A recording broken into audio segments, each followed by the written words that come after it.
Oke, assalamualaikum warahmatullahi wabarakatuh. Pada kesempatan kali ini saya ingin mempresentasikan mengenai judul presentasinya adalah A Design for an Artificial Intelligence Machine Learning to Predict Economic Recession in Indonesia. Nama saya Umar Sani dan saya adalah staf pengajar dari STTM Sekolah Tinggi Teknologi Muhammadiyah di Cilengsi. Kita langsung saja saya akan mencoba menjelaskan sedikit mengenai presentasi ini. Oke.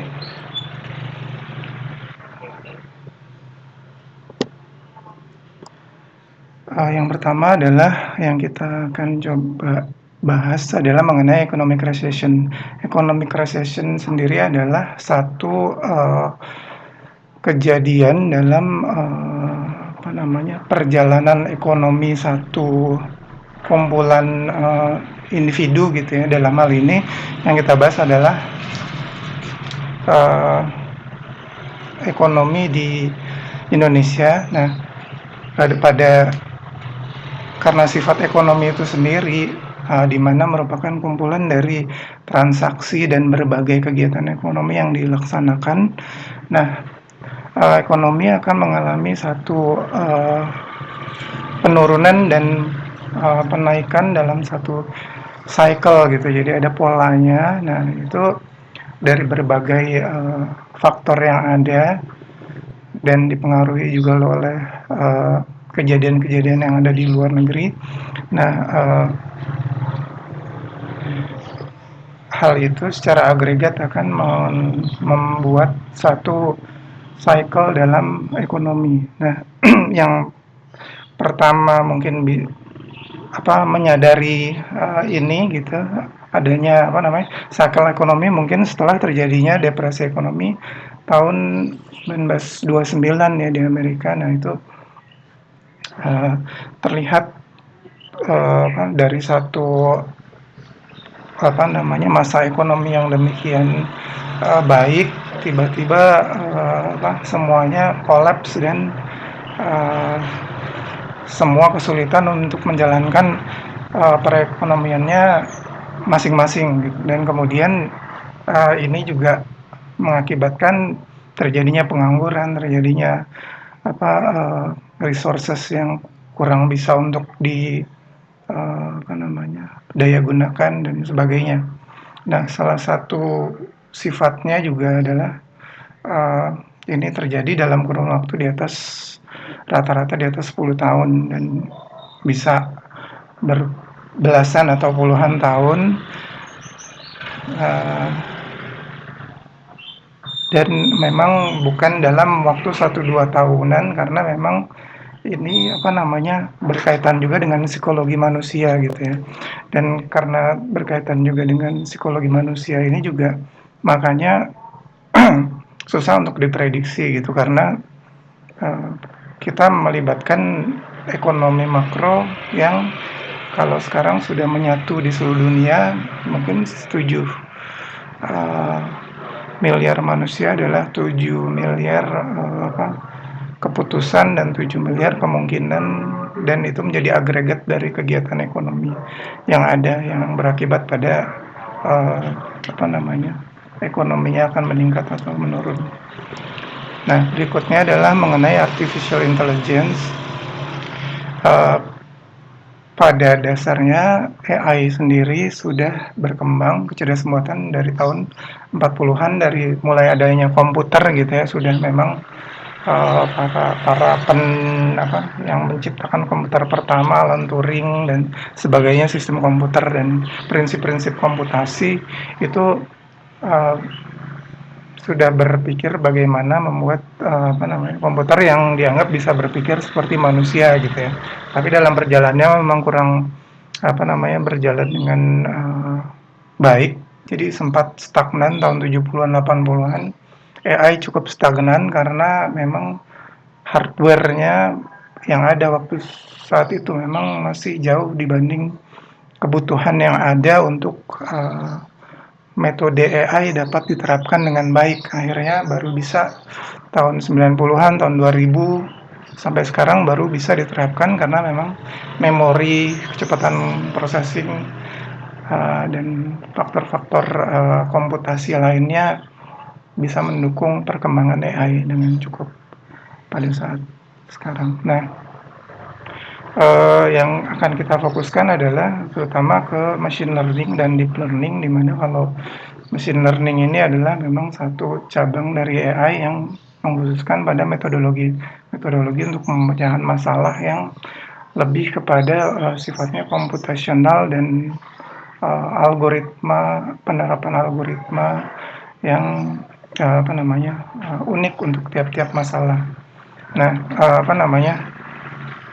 adapun mengenai model-model lain dari AI sendiri bisa kita lihat di sini, ada banyak sekali dan memang sekarang sedang pesat berkembang gitu ya. Cuma untuk pada kesempatan presentasi kali ini kita akan fokus saja kepada machine learning. Nah, metodologinya yang pertama adalah kita untuk machine learningnya sendiri menggunakan algoritma random forest, di mana random forest ini memberikan result hasil yang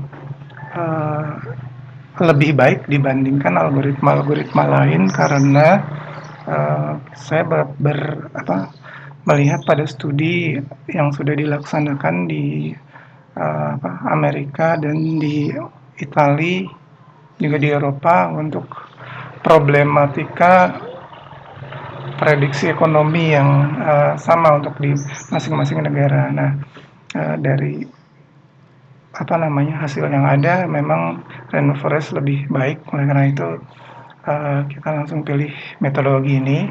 Dan kemudian yang kedua adalah random forest memerlukan parameter tuning yang lebih sedikit. Ini salah satu alasan juga yang ini memberikan kemudahan kepada kita untuk menerapkan tanpa kita banyak trial and error untuk mencoba parameter tuning agar sistemnya bekerja dengan optimal.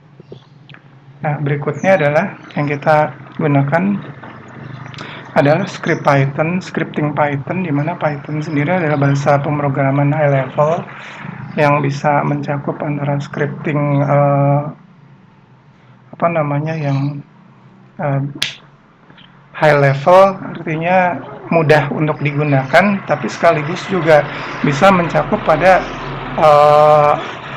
programming low level seperti C++, artinya tinggal digabungkan saja dan berjalan dengan sangat baik dan sangat cepat untuk digabung-gabungkan sehingga mudah dipakai. Nah,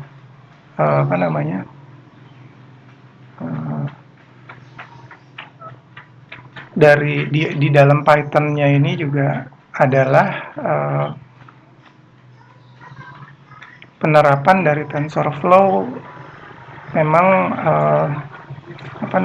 yang diutamakan ada di Python, sehingga memang sudah sangat pas sekali kita menggunakan Python ini untuk menerapkan TensorFlow. Nah, TensorFlow-nya sendiri adalah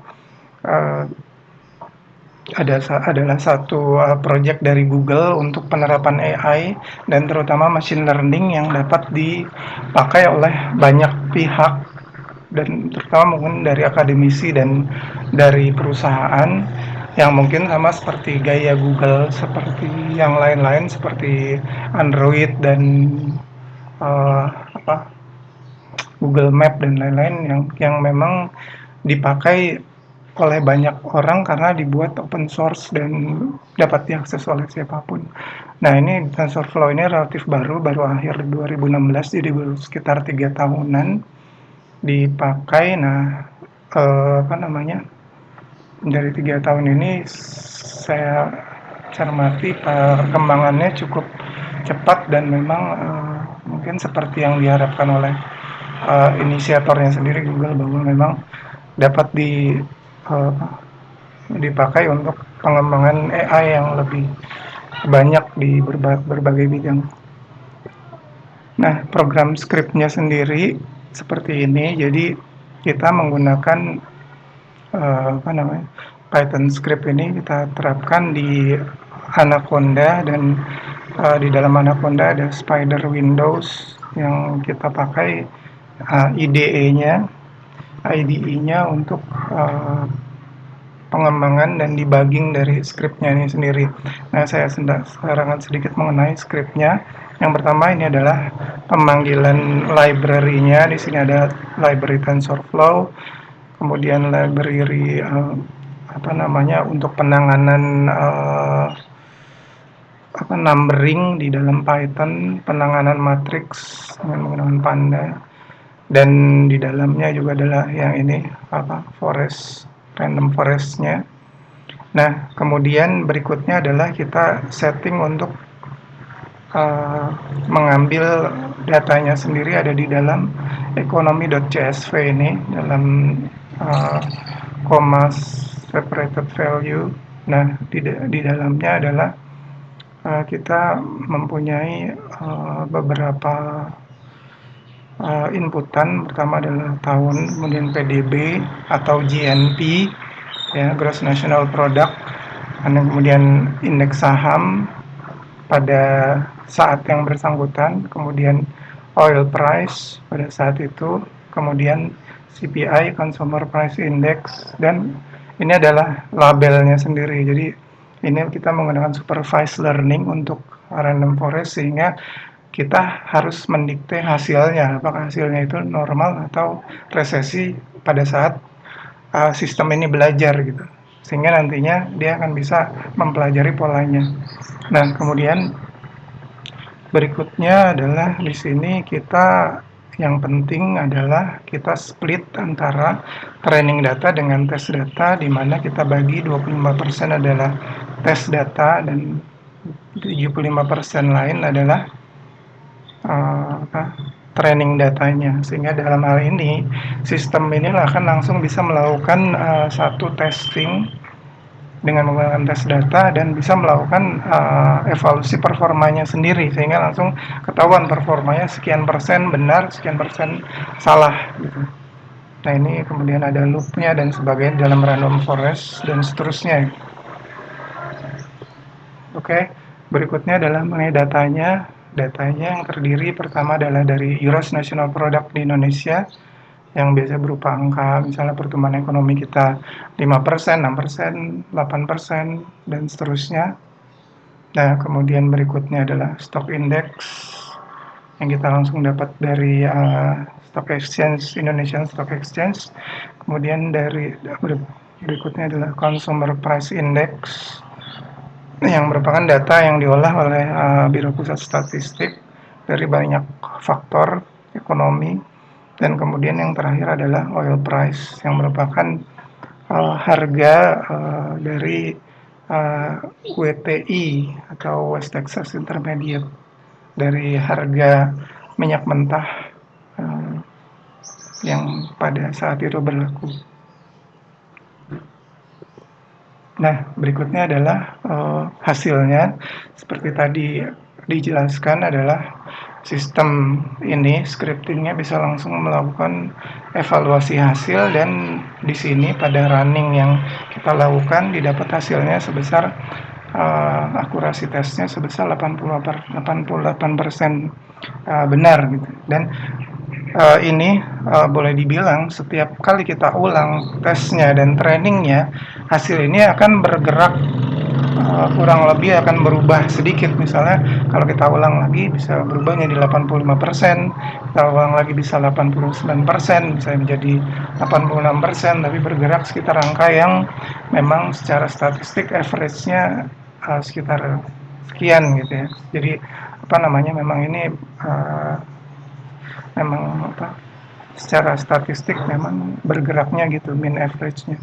Nah, kemudian kita prediksi ini unfortunately-nya memang tidak ada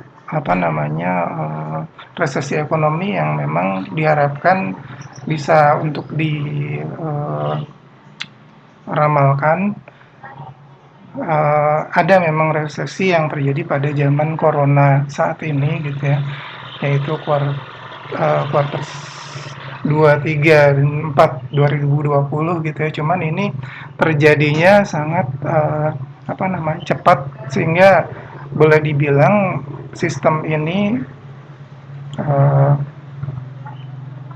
jika kita targetkan untuk bisa memprediksinya dalam 4 kuartal sebelumnya, uh, segala sesuatunya terjadi dalam waktu yang sangat cepat. Bahkan pandeminya sendiri terjadi dalam kurang dari 1 kuartal, sehingga data yang ada tidak terlalu berarti untuk bisa dipakai untuk memprediksi gitu. Jadi memang ini boleh dibilang case dari coronavirus bukanlah satu resesi ekonomi yang memang perlu untuk diprediksi gitu, karena memang ini boleh dibilang adalah satu force major gitu, sesuatu yang memang terjadi begitu cepat dan memang alami gitu secara natural.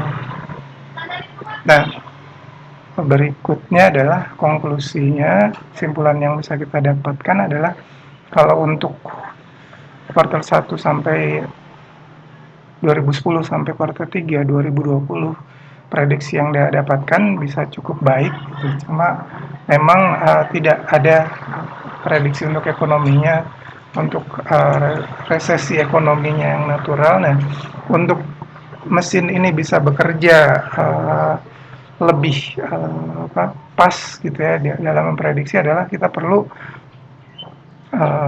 data yang valid dan dari sumber yang apa namanya memang kredibel untuk data ekonomi dari tahun 2070 sampai 2010, sehingga kita bisa melihat bahwa pada tahun 98 dan kemudian tahun 2008 ada terjadi penurunan ekonomi yang mungkin gejala-gejalanya sudah dapat diprediksi 4 kuartal sebelumnya.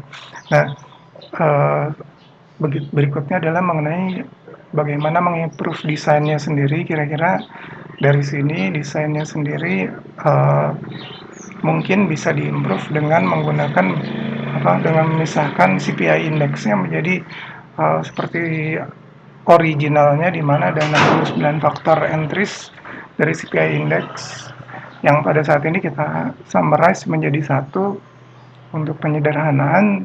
Tapi mungkin kalau kita membuat pada originalnya, mungkin ada faktor-faktor ekonomi yang bisa dilihat oleh sistem yang mungkin apa namanya bisa memprediksi hasilnya akan lebih baik gitu daripada jika kita satukan. Demikian saya rasa presentasi dari saya, kurang lebihnya mohon maaf jika ada pertanyaan, mungkin bisa ditujukan ke kontak saya di layar. Demikian kurang lebihnya saya ucapkan. Assalamualaikum warahmatullahi wabarakatuh.